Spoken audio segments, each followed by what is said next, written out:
Tan amados en el Señor, es un gusto poder saludarles en esta hora para compartir la eterna palabra de nuestro Señor Jesucristo. Qué gran privilegio tenemos al tener una emisora y una señal que nos permite escuchar la palabra del Señor justamente en cada lugar donde estemos ubicados.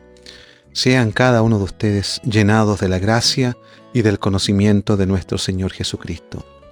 Hoy el Señor me permite compartir con ustedes la oración que un ministro de Jesucristo siempre debe hacer. Y la lectura de la palabra está en 1 de Timoteo 2, 1 al 8. Y leemos estos versículos en el nombre de nuestro Señor Jesucristo. Exhorto ante todo a que se hagan rogativas, oraciones, peticiones y acciones de gracias por todos los hombres, por los reyes y por todos los que están en eminencia, para que vivamos quieta y reposadamente en toda piedad y honestidad. Porque esto es bueno y agradable delante de Dios nuestro Salvador, el cual quiere que todos los hombres sean salvos y vengan al conocimiento de la verdad. Porque hay un solo Dios y un solo mediador entre Dios y los hombres, Jesucristo hombre, el cual se dio a sí mismo en rescate por todos, de lo cual se dio testimonio a su debido tiempo. Para esto yo fui constituido predicador y apóstol, digo verdad en Cristo, no miento, y maestro de los gentiles en fe y verdad. Quiero, pues, que los hombres oren en todo lugar, levantando manos santas, sin ira ni contienda. Bendecimos al Señor por esta bella palabra. A modo de introducción, compartirles, amados, una de las experiencias que vivió Howard Taylor, hijo del destacado misionero que llevó el Evangelio a China, Hudson Taylor. Dijo lo siguiente acerca de su padre: por 40 años, el sol nunca salió sobre China sin que Dios lo encontrase de rodillas. Es la experiencia de este hijo al ver a su padre, este importante y famoso ya misionero que el Señor envió a China. Por 40 años, el sol nunca salió sobre China sin que Dios lo encontrase de rodillas. Qué gran testimonio cuenta el hijo de este importante misionero que bendijo tanto esta cultura. Qué impresionante declaración de un hijo acerca de su padre. La oración para este hombre fue determinante delante de Dios y de una cultura tan diferente, incluso la nuestra. ¿Cuántas vidas convertidas a Cristo son el resultado de atrevidas y constantes oraciones al Padre por quienes estaban perdidos en medio de sus creencias y rituales y estilos de vidas antagónicos a Dios? ¿Y cuántas oraciones elevamos nosotros por los que aún no conocen a Cristo? El apóstol Pablo en esta primera carta a Timoteo está instruyéndole acerca de la necesidad de orar, pero de orar específicamente. No es una oración ritualista, no es una oración sentimental, es una oración que tiene propósito, es una oración que tiene contexto y tiene que ver con el rescate que Dios quiere hacer de nuestra humanidad. Pablo justamente instruye a este joven ministro para manifestarle cuáles deben ser las características al momento de interceder por los que aún no conocen al Señor. Este ejercicio debe ser en nosotros una disciplina importante, pues no solamente debemos orar por nuestras propias realidades, que son importantes para Dios, pero también por aquellas realidades que Dios quiere crear en la vida de aquellos que no le conocen. Pues finalmente el propósito de Dios es que todos los hombres procedan al arrepentimiento, y ante eso el Hijo de Dios, la hija de Dios debe estar alineado. Como punto número 1 de esta reflexión, de esta hora, tenemos que decir lo siguiente: orando a Dios por todos los hombres. El versículo 1 y 2 lo expresan de esta manera: exhorto ante todo a que se hagan rogativas, oraciones, peticiones y acciones de gracias por todos los hombres, por los reyes y por todos los que están en eminencia, para que vivamos quieta y reposadamente en toda piedad y honestidad. Pablo está animando a Timoteo a contemplar qué debemos incluir en nuestras oraciones. Y las oraciones deben tener sus partes, tener sus momentos. Las oraciones que elevamos al Señor deben incluir aspectos que la misma palabra nos norma, en este caso. Rogativas, que son las expresiones que hacemos a Dios con intensidad por los hombres que están perdidos, para el beneficio justamente de aquellos que están esclavos del sufrimiento o quizás también de cadenas de opresión, de vicios que han hecho que el corazón del hombre y de la mujer estén atrapados. Jesús también elevaba oraciones a modo de rogativas. En Hebreos 5:7 leemos lo siguiente: Cristo en los días de su carne, o cuando estuvo aquí entre nosotros, habiendo ofrecido oraciones y súplicas con gran clamor y lágrimas al que podía librarle de la muerte, fue oído a causa de su temor reverente. Claro, Jesús también elevó oraciones con mucha intensidad.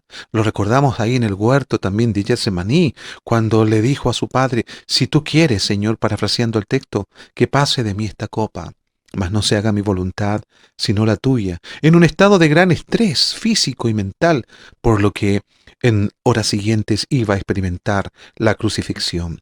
Oraciones también es las que debemos tener en cuenta al momento de presentarnos delante de Dios, que son las expresiones de devoción que cada creyente hace a su Dios, a nuestro Dios, y donde expresamos lo que estamos viviendo y lo que deseamos que suceda también con la ayuda del Señor. Marcos 1:35 registra lo siguiente en este Evangelio acerca de nuestro Señor. Dice así: levantándose muy de mañana, cuando todavía estaba oscuro, salió y se fue a un lugar solitario, y allí oraba. Tiempos intencionales que el Señor planificaba, nuestro Señor Jesucristo, a fin de estar con el Padre y conocer la agenda que el Señor tenía para Él y para la humanidad. También debemos incluir en nuestras oraciones las peticiones, que son los pedidos que realizamos a Dios y que deben ir en concordancia a la voluntad del Señor. El apóstol Santiago dice lo siguiente en el capítulo 4, verso 3: pedid y no recibís, porque pedís mal, para gastar en vuestros propios deleites. Qué tragedia hacer de la oración simplemente un petitorio para nuestros propios antojos, que a veces no tienen nada que ver con lo que Dios quiere hacer en nosotros y a través de nosotros. Y finalmente, Pablo le dice a Timoteo que debe incluir en sus oraciones acciones de gracias. Nunca nuestras oraciones deben ser un petitorio de cosas y eventos que tengan como finalidad entronar al hombre y mostrar a Dios a merced de nuestros caprichos y deseos. La acción de gracias elimina justamente la posibilidad de sentirnos frustrados incluso cuando las cosas por las cuales pedimos no sean el propósito final y exacto de Dios para nosotros. Ser agradecidos al final de cada oración, de cada petición, de cada ruego, ser agradecidos con nuestro Dios nos permite confiarnos a su voluntad y a su soberanía y salir de esa oración en un estado no de perplejidad, sino de confianza, de saber que Dios tiene todo a su cargo. Mateo 11:25, Jesús decía lo siguiente: te alabo, Padre, Señor del cielo y de la tierra, porque ocultaste estas cosas a sabios e inteligentes y las revelaste a los niños. La acción de Jesús nos enseña mucho acerca de ser agradecidos en la oración. ¿Cuánta gratitud tenemos nosotros en nuestros tiempos de oración? Es importante revisar este hecho porque finalmente la gratitud, la acción de gracias, al finalizar nuestra oración o en medio de ella o al comenzarla, va a permitirnos tener una perspectiva de un Dios que sabe lo que está haciendo y que nos permita también a nosotros descansar en Él. Jesús escucha nuestras oraciones. También debemos orar por los que están en eminencia, dice el texto que acabamos de leer, por los que gobiernan. Y en este aspecto, más allá de un corazón que a veces pueda tener ciertas inclinaciones partidistas, el Hijo de Dios no se ve atrapado por ellas, sino que intercede, ora por quienes hoy el Señor ha puesto como gobernantes de nuestra nación. Esa es la actitud correcta de un Hijo de Dios, más allá de las opiniones, las quejas, las críticas, los juicios. El Hijo de Dios no se enreda en aquellas cosas, sino que está orando por aquellos que están en eminencia, por aquellos que están gobernando. Qué interesante es este aspecto, porque Pablo, cuando escribe esto a Timoteo, el contexto de gobierno en aquella época era, por no decirlo, terrorífico, pues Nerón estaba al mando de lo que era la nación de Roma, y por lo tanto, como imperio que estaba tratando de gobernar a Israel, sus deseos y caprichos eran imperantes para aquella sociedad. Sin embargo, en este contexto, Pablo está mandando a Timoteo, no es una sugerencia ni una invitación, a que a partir de orar por Nerón y por el gobierno de turno, ¿cierto? Para que el Señor pueda provocar en la vida de ellos la luz que necesitan para gobernar. Aún los gobiernos, cuando son tan difíciles como estos, son gobiernos que deben ser mirados con respeto, sin duda, porque de todas maneras siempre será mejor un gobierno que vivir en la total anarquía, y con esto no estoy justificando el tipo de gobierno que estaba instalado en los tiempos de Pablo y Timoteo, pero sí resaltar la actitud que el apóstol tiene para con Dios al vivir en ese entorno, ¿cierto? En esa manera de gobernar de los que estaban ahí en eminencia, y cómo también aconseja bíblicamente, cómo aconseja como apóstol a Timoteo a tener una actitud correcta. Todos nosotros queremos vivir sin duda en un país donde estemos tranquilos, ¿no es así? Pero no para nuestra conveniencia. Líbrenos el Señor de solamente orar para que nuestras vidas estén tranquilas, pues el propósito de orar por los que están en eminencia no es para que nuestras vidas estén tranquilas, amados hermanos, sino para que nuestro testimonio y nuestra influencia en el medio pueda resultar más llevadero. Por eso aquí la Escritura dice, para que vivamos quieta y reposadamente en toda piedad y honestidad. Y esto implica un testimonio. Vivir en piedad significa vivir en devoción para con Dios. No es una devoción escondida, es una división manifiesta, donde los hombres pueden ver que somos personas que han sido impactados con el Evangelio. Pero también dice, para que vivamos con honestidad. O sea, para que podamos reflejar que nuestras vidas han sido cambiadas y transformadas, no para vivir ocultos, no para vivir en la comodidad de lo que puede resultar un hogar afable. No, es para que nuestro testimonio sea una carta abierta, ¿cierto? Una vida abierta a los que no conocen al Señor. Es lo que también el Señor en un momento le dijo a Jeremías, que le dijera al pueblo. Registra esta petición. En Jeremías 29:7 dice, y procurad la paz de la ciudad a la cual os hice transportar. Y rogad por ella al Señor, porque en su paz tendréis vosotros paz.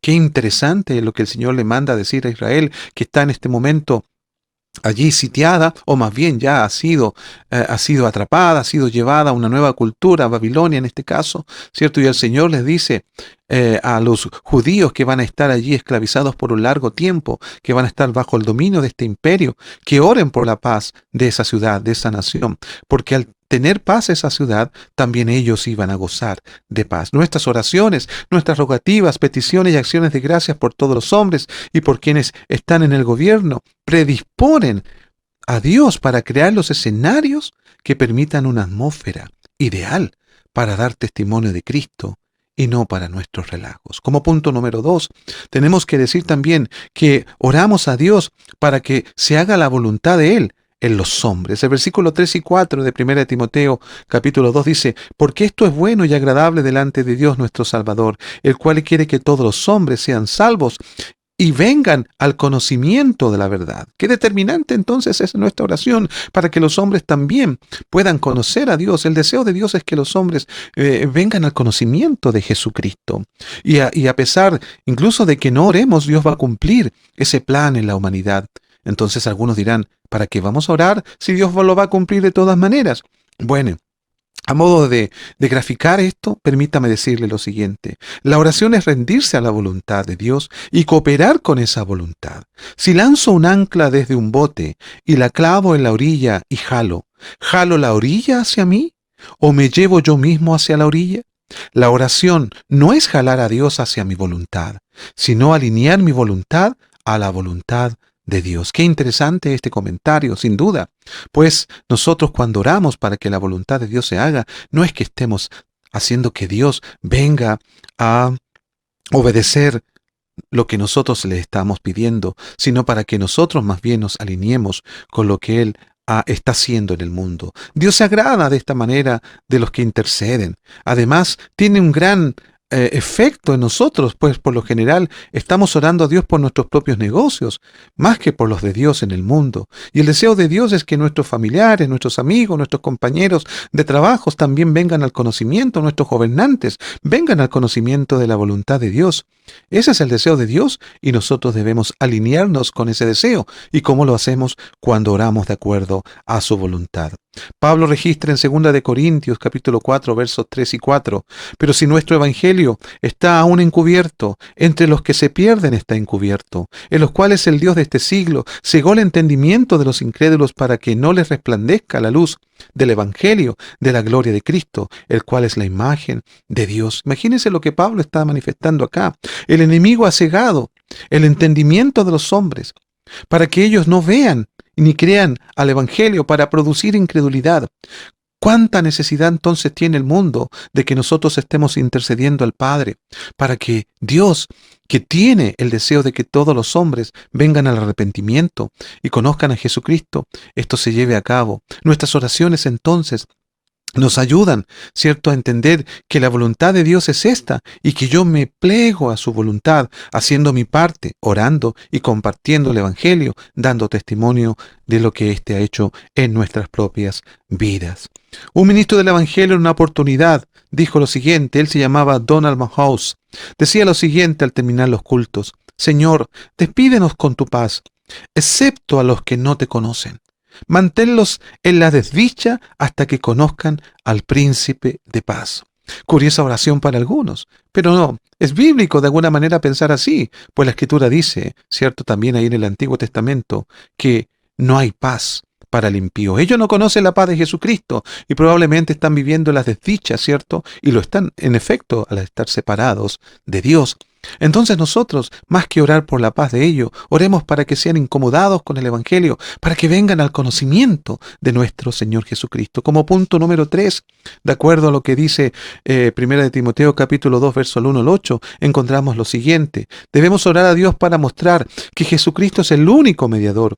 Así dice el versículo 5 y 7, porque hay un solo Dios y un solo mediador entre Dios y los hombres, Jesucristo hombre, el cual se dio a sí mismo en rescate por todos, de lo cual se dio testimonio a su debido tiempo. Para esto yo fui constituido predicador y apóstol, digo verdad en Cristo, no miento, y maestro de los gentiles en fe y verdad. Hay un solo Dios, le dice Pablo a Timoteo.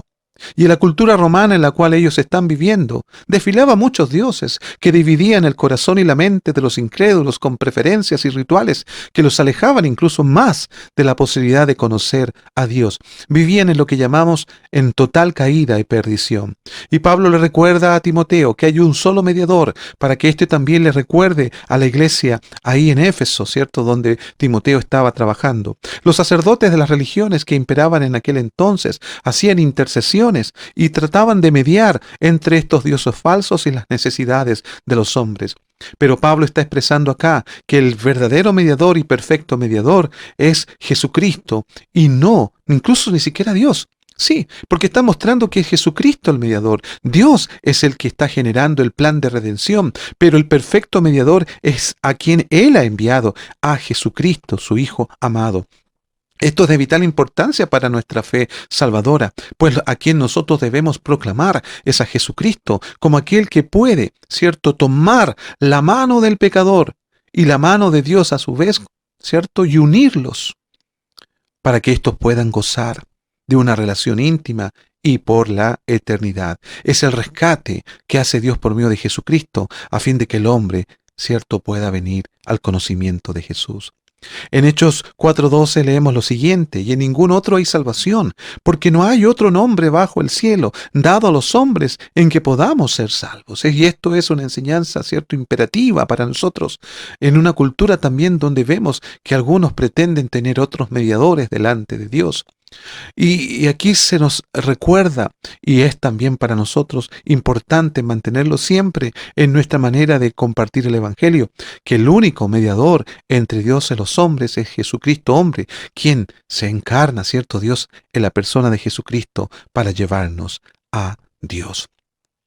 Y también señalar lo siguiente, que Pablo está haciendo énfasis a su llamamiento aquí, ¿cierto? Porque él dice que es constituido predicador, y un predicador es un heraldo que está llevando un mensaje de aquel, ¿cierto?, que le ha mandado por delante. Lo hizo Juan Bautista en su momento como precursor del Mesías, Jesucristo, ¿cierto? Bueno, Pablo en este caso como predicador es el heraldo, es aquel el Señor está usando para hablar justamente de aquel que viene también por segunda vez. Pero no solamente es un predicador, un heraldo, un comunicador de los deseos de su Señor, sino que también es apóstol, quien está colocando el fundamento de la fe cristiana. Y el fundamento primero en la enseñanza cristiana es que Jesucristo es el Salvador y es el Señor. Pero también como maestro en los gentiles y maestro para poder enseñarles con paciencia, con doctrina, lo que ellos no conocen de Dios. Para que ellos puedan saber de quién está hablando el Antiguo Testamento, que son las Escrituras hasta ese momento, y que es acerca de Jesucristo. Aquí tenemos entonces a Pablo manifestando en 3 dimensiones lo que debe ser el mensaje de Jesucristo como predicador, como apóstol y maestro, enfatizando que ningún servidor de Cristo es un mediador entre Dios y los hombres, para que no nos confundamos de pensar que por la capacidad que tenía Pablo como apóstol, o también Pedro, o Santiago y los demás apóstoles, no son ellos mediadores. Sí podemos ser intercesores, por último, orando y oramos a Dios para tener un corazón puro. El versículo 8, con lo que termina esta enseñanza, dice: quiero pues que los hombres oren en todo lugar, levantando manos santas, sin ira ni contienda. Ante la sublime redención de Dios, o que Dios nos ofrece por medio de Cristo, nuestras oraciones, que son de carácter público, deben mostrar que somos hombres y mujeres de paz. Que es importante no usar la oración como un refugio o como una autojustificación para no arreglar los problemas que podamos tener con otros, las diferencias que han producido rupturas en nuestras relaciones. Debemos tener cuidado de no hacer de la oración algo público y algo que más bien manifieste que no tenemos intenciones de arreglar nuestras diferencias con aquellos con los cuales convivimos y que son necesarias arreglarlas. La oración no debe ser un refugio para escondernos de lo que el Señor desea en cuanto a amor, perdón y aceptación. Albergar resentimientos y amarguras hacia otros nos hace perder al Dios de la esperanza y del amor. Y nos estorba incluso nos estorba, en las oraciones que estemos haciendo, cuando aquellos nombres de personas o rostros vienen a nuestra mente y no tenemos paz para con ellos. Cada lugar es propicio para elevar oraciones, sin duda, siempre y cuando estemos libres de rencores hacia otros que pueden estar obstruyendo la gracia de Dios en nosotros. Así lo manifiesta Hebreos 12:15. Dice: cuídense unos a otros, para que ninguno de ustedes deje de recibir la gracia de Dios. Tengan cuidado de que no brote ninguna raíz venenosa de amargura, la cual los trastorne a ustedes y envenene a muchos. Estamos usando la oración para no ir a aquel hermano, ¿cierto? Y pedir perdón si hemos cometido un error hacia él, o darle la oportunidad a él de crear el puente para que las relaciones puedan sanarse. Esperemos que la oración sea para envalentonarnos a una acción como esa y no para refugiarnos y no hacerla. Jesús nos advirtió acerca de orar para Dios y para orar para nosotros mismos, ¿cierto? A veces no oraremos más y con determinación por estar afectados incluso por resentimientos y desamores con otros o de otros. A veces eso va a afectar nuestra vida de oración. Por lo tanto, si eso es lo que sucede hoy, debemos arreglar aquellas relaciones en cuanto dependa de nosotros, decía el Consejo Apostólico: estad en paz con todos. No vaya a ser que un día estemos orando por alguien que detestamos, incluso damos gracias porque ya se murió. Sería terrible que nuestras oraciones se convirtieran en ese tipo de oraciones. Nuestras manos deben estar alzadas, no teniendo nada más que peticiones legítimas y gratitud sincera. Lo contrario, dispondrá nuestro corazón a usar la religión como un medio de castigo y no de redención. Concluimos diciendo: nuestras vidas de oración son determinantes para estar en la voluntad de Dios, saber hacia dónde Él nos dirige y ver cuál es nuestro papel y participación en su obra. Nuestras oraciones son determinantes en el tipo de país que queremos vivir y tener, las oportunidades que Dios nos ofrece y proporciona para vivir vidas que son piadosas y que son honestas, a fin de que ese testimonio brille en nuestro mundo cercano. Nuestras oraciones nos permiten experimentar entonces también la verdadera paz y pureza, haciendo de que ellas estén llenadas de amor y de sentimientos nobles hacia nuestros semejantes. Dios nos escucha. ¿Estamos nosotros orando así? Padre, en esta hora te damos gracias por esta palabra, por recordarnos, Señor, a través de esta instrucción, lo que el apóstol le decía a su hijo en la fe, Timoteo.